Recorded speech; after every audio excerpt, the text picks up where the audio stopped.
¿Cómo están?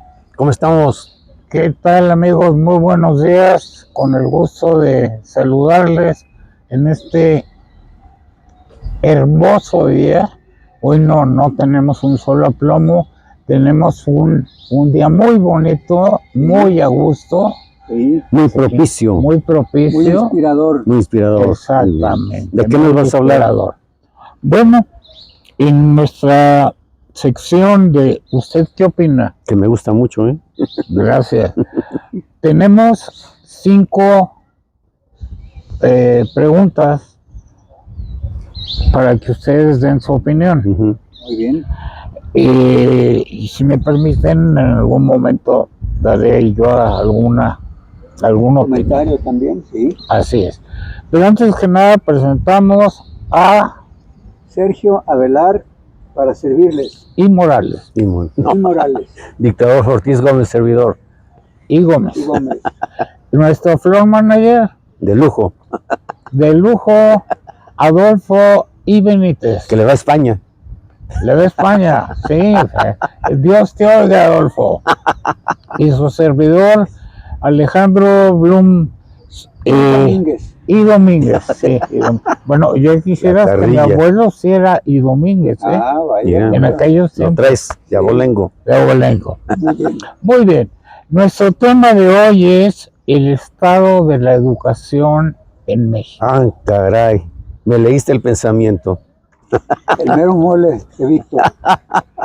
Pero este estado de la educación en México nos vamos a referir básicamente a la educación que se imparte a las personas, no tanto en casa, no tanto en familia, sino en las escuelas, institutos, universidades, el papel que juegan las autoridades gubernamentales, etcétera. Un tema impresionantemente valioso, ¿eh? Así es. Dicho esto, empezamos con el señor Avelar y Morales. No sé dónde esté, pero a ver. Mi querido Sergio, ¿cómo evalúas el estado actual de la educación en México? Es una pregunta muy amplia desde mi punto de vista, pero es un fenómeno complejo que tiene muchos factores que entran en juego. Y sin ser un especialista, voy a comentar lo que yo percibo. Me parece que depende de lo que estemos evaluando.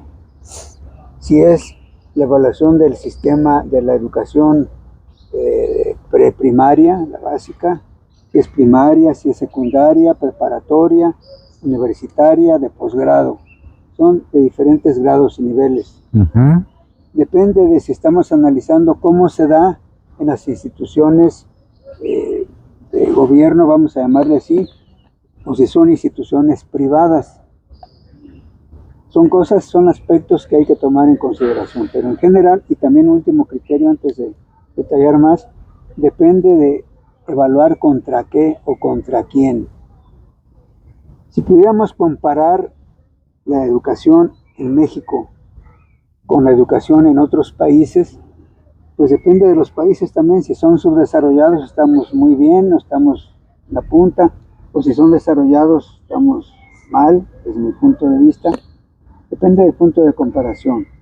Y también depende de lo primero de lo que se trate. Pero en general, tratando de englobar todo, a mí me parece que es algo que ha ido a la baja. Esa es mi percepción general, que se ha ido deteriorando por diferentes razones. Por falta de recursos económicos, de presupuesto, por falta de, o por sobra de un sindicato de educación que interfiere mucho, que frena mucho, Así es. que por velar por sus intereses y nada más por sus intereses, impide que se tomen reformas que son convenientes o que se dé marcha atrás a reformas que podrían haber sido muy productivas. Eso es lo que yo de entrada puedo comentar ahorita. Fíjate que a la vez contestaste a una pregunta que tenía más adelante, que en el sentido de que sí ha habido avances o retroceso en los últimos 8 años, o sea, desde cuando la 4T asumió el poder. Ya lo contestaste. Sí, y podemos abundar luego a detalles.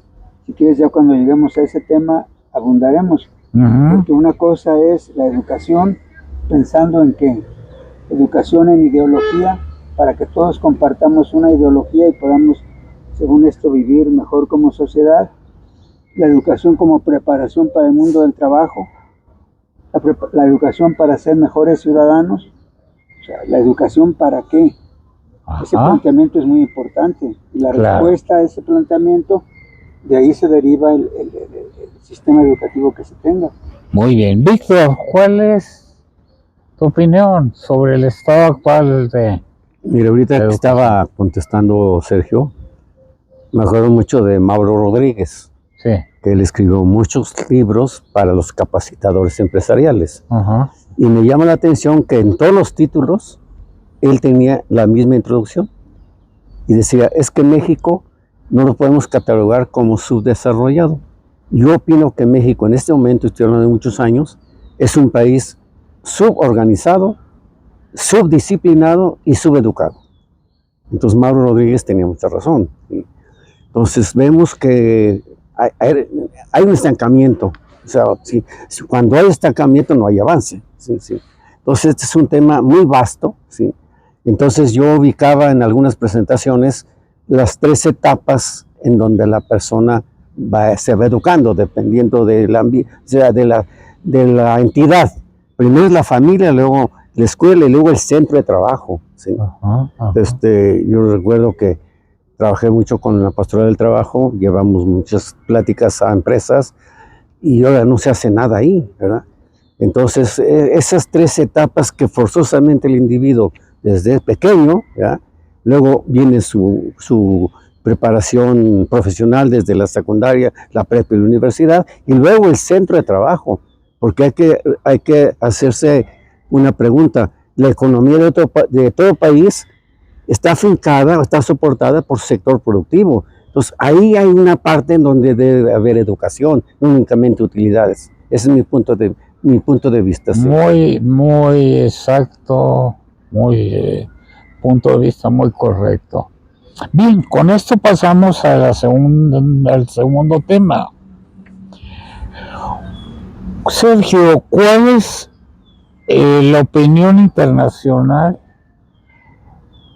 que tú crees que se tenga sobre la educación que se imparte en México? Yo creo que depende del nivel, como he dicho. Un nivel es el de preprimaria, primaria, otro nivel es el de posgrado. Por ejemplo, yo creo que en México, República Mexicana, hay varias instituciones con prestigio internacional. Por ejemplo, la UNAM, el ITAM, el TEC de Monterrey, la Panamericana, la UP, el ITESO.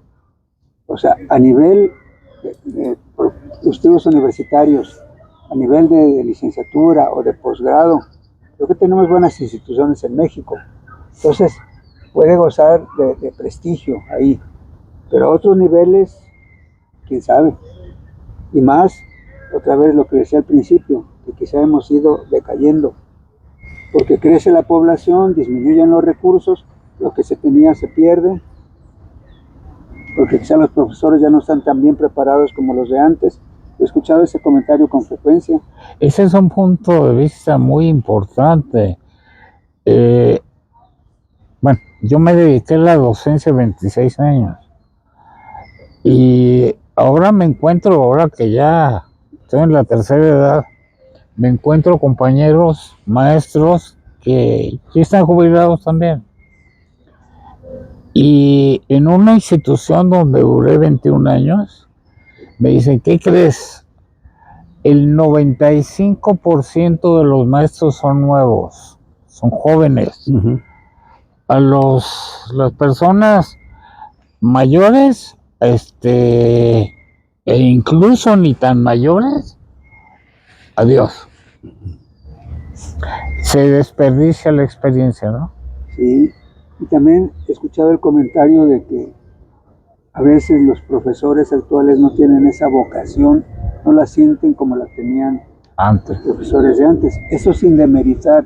Siempre una generalización absoluta, esa siempre es errónea. No podemos decir, no, los maestros de antes eran absolutamente mejores que los de hoy. No, hay de todo. Antes había malos profesores, como hoy también los hay. Antes hay buenos profesores, como hoy también los hay. Pero en general, la vocación de maestro, que es un rol crítico para el éxito de la educación, es un factor importante. Necesita mucha vocación. Necesita vocación. Auténtica vocación. Sí. Ok, Víctor, dime. Y en tu opinión, ¿cómo nos ven en el extranjero en cuanto a nuestro grado de preparación? ¿Qué pregunta tan fuerte me estás haciendo? Tú trabajaste muchos años. Como docente. No, pero aparte en una empresa internacional de mucho prestigio, puedo decir el nombre, o sea, IBM. Sí. Ahí la preparación era básica. Así es.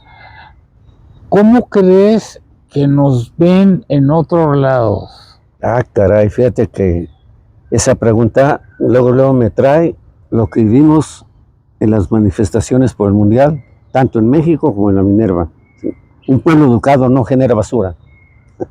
Entonces, desde ahí estamos viendo que nos hace falta, como dice Sergio, ¿no?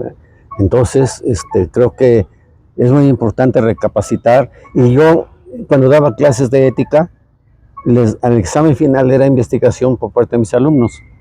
Y yo sacaba de Transparencia Internacional, si tenía 8 alumnos, 8 países. Tenía 12 países.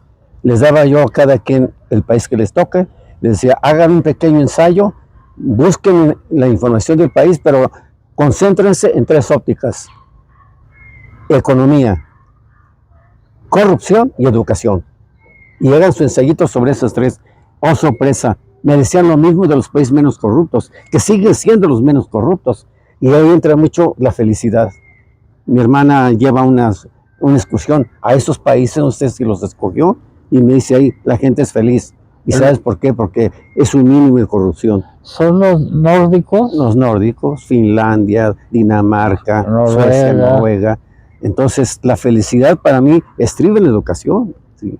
Entonces, si vemos un comparativo, creo que estamos bien, pero nos falta más. ¿Sí? Sí. Es un pueblo feliz, pero su forma. Entonces, volviendo al comentario que te hice, me duele que todo el mundo se dio cuenta cómo esa euforia provoca basura por falta de educación, nada más. Así es sencillo. Muy bien. Ok, jóvenes, vamos a la tercera pregunta. ¿Qué áreas de oportunidad de mejora tenemos que aprovechar en México relacionadas con la educación? O sea, para subir el nivel. La pregunta para mí. Yo creo que hay varias cosas importantes. Sin recursos, poco se puede hacer. Presupuesto. Un presupuesto adecuado para la educación. Pero ese presupuesto debe estar en función de una visión de largo plazo. ¿Qué tipo de población queremos? ¿Qué tipo de país queremos ser? O sea, integrar lo que es la educación en ese contexto más amplio, en esa visión a futuro de qué tipo de país queremos ser. Lo nuestro, en México, no es propiamente la planeación. No se nos da planear, y mucho menos la planeación de largo plazo. Es muy buen punto. Ese es un aspecto importante. ¿Qué tipo de país queremos ser? Para ese tipo de país, ¿qué tipo de personas, de ciudadanos a todos los niveles queremos ser? ¿Qué ciudadanos con qué actitudes, con qué conocimientos, con qué habilidades? En ese país que visualizamos cuál va a ser nuestra economía. Y esa economía, qué tipo de conocimientos, de habilidades exige que se tengan. Entonces, y para eso, ¿qué inversión debemos de hacer a todos los niveles? Todos los niveles, inversión, dinero. Entonces, visión, dinero, presupuesto. Luego, crítico, los profesores, la formación de los docentes, dedicarle tiempo, dedicarle dinero, dedicarle seguimiento estrecho a los profesores, evaluación docente, que estén formando a ese tipo de personas que México requiere. Pues para eso se requiere pensar en grande y no pensar en términos de sexenios. No. Llega un sexenio con una modalidad, con una ideología y luego hace y deshace, y luego ya otro deshace lo que hizo, y ahí vamos como el péndulo para un lado y para otro. No. Entonces los profesores, es crítico. El sindicato, que es importante que haya sindicato, pero también cuál es el rol verdadero del sindicato. No politizar todo. Entonces, el sindicato. Y luego, algo que para mí es importante, y con eso termino, lo que se llama el benchmarking. ¿Qué es el benchmarking? Yo quiero mejorar mi sistema de educación, muy bien. Entonces, todos los países lo quieren hacer, nada más que hay países que lo hacen mejor que otros, que van en la punta. ¿Qué están haciendo esos? Entonces, en cosas que yo hago en mi sistema educativo y ellos también hacen, a ver, vamos viendo qué están haciendo ellos que yo no hago. Y no copiar, sino cómo puedo entender lo que hacen y adaptarlo y adaptarlo a mi sistema educativo y mejorarlo. Creo que son elementos que nos podrían ayudar a mejorar nuestro sistema educativo. Ok, vamos a cerrar este tema con la opinión de Víctor al respecto, porque tenemos tiempos calculados, no nos podemos pasar de ellos. Víctor, Sergio mencionó unas áreas de oportunidad de mejora muy importantes. ¿Cuáles agregarías tú al respecto? Mira, Sergio acaba de externar la palabra benchmarking, que es compararse con el mejor. El modelo educativo que para mí es el número 1 en el mundo está en Finlandia. O sea, el modelo de educación de Finlandia debía ser copiado por muchos países. Por ejemplo, los maestros en los primeros años básicos ubican muy bien a los mejores alumnos del grupo y a los alumnos más retrasados. ¿Qué hacen en vacaciones? Le dicen a los 5 mejores alumnos, van a ayudarle a estos 5 muchachos que están con mejor nivel. Y eso es educación en serio. Y recuerdo que hice una presentación con lo de Finlandia y se pone, la corrupción es el mejor negocio de los hombres deshonestos. O sea, como usted ha dicho todo, Finlandia por muchos años está entre los 3 países con menos corrupción. Ahí está el benchmarking de que habla Sergio. ¿Por qué no copiamos? Ok, muy bien. Para cerrar, un punto que han tocado los dos en una manera, Sergio, en otra manera, Víctor, pero que nos lleva a una consecuencia. Conclusión. Sabemos que hay descontento del sindicato de maestros, el CENTE, que en lugar de dar clases, plantones, marchas, etcétera, por ahí no es. ¿Qué tanto nos perjudica eso como país? Pues yo creo que sobran las palabras, ¿verdad? Yo creo que es evidente cómo interfiere en muchos sentidos, cómo primero lanza un mensaje equivocado. Es necesario hacer todas esas manifestaciones y plantones para que te hagan caso. Primero. Segundo, que hay que tener la fuerza pública, para eso es. La fuerza pública se le da autoridad, se le da para que use la fuerza pública cuando se está interfiriendo en el buen funcionamiento de la sociedad. Sí, es que los que se manifiestan tienen derechos, sí, y los que no se manifiestan no tienen derechos. Exactamente. Entonces el mensaje que se manda a la sociedad en general, no, pues vamos organizándonos, vámonos manifestando, porque solo así nos hacen caso. Y vamos poniéndonos duros y vamos amenazando con boicotear el mundial, y vamos presionando para que se nos haga caso y a ver qué obtenemos como raja. No es el camino. ¿Tú qué opinas, Víctor? Pues estoy totalmente de acuerdo, que hemos coincidido en varias cosas, ¿ya? Entonces la gran conclusión es que hay mucho que hacer y cada quien en su trinchera debe tratar de ayudar a ese nivel que no es el óptimo, ¿verdad? O sea, sabemos que, por ejemplo, en Japón en los primeros años, tipo kinder casi, el alumno califica al alumno, califica al equipo que hace el trabajo. Desde esa edad los niños saben trabajar en equipo. Así es sencillo. Exactamente. Y ver qué economía tiene Japón comparada con México, ¿no? Ahí está, ahí está. O sea, dice que la productividad se genera en las aulas de la universidad. Muy bien. Pues amigos, esperamos que las opiniones vertidas en este programa les hayan gustado. Esperamos sus comentarios en su programa de chile, Mole y picadillo. Les agradecemos si nos dan un like, si nos dan si se suscriben a nuestros programas. También sería bueno que sugieran ustedes temas que tratemos aquí. Exactamente, muy buen punto, Víctor. Y si no están de acuerdo, también que externen su opinión. Sí. Es un diálogo, una comunidad de aprendizaje, donde todos aprendemos de todos. Muy bien. Nos vemos en la siguiente. Hasta luego. Hasta luego, amigos. Adiós.